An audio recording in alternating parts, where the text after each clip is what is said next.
this light right here, it's on, as you can tell. That means there's a warning about this furnace. This is a Hardy heater furnace, outdoor furnace.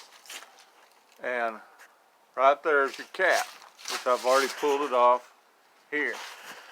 What happens is sometimes, I got me a ladder up here, sometimes the warning is because of a float that's right down in there. And as you can see, it's the float. The float's not sticking up. It's supposed to come up to kick that light off. That's your water float. I'm going to go ahead and put my cap back on. Give me a second. So I got my cap back on. You go around to the back.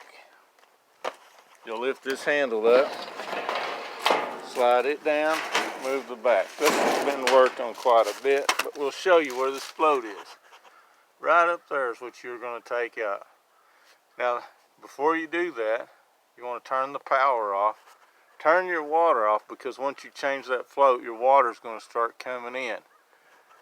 And there's your wire nuts for it. It's not a bad procedure, it's just a pain. Now this one's got a lot of water in it, so you're going to have to go right down here, let water out, or all that water is going to come all the way down. Get all in your electrical, your fan. You're going to have a mess on your hands. So turn your water off before you pull the float out. Be careful.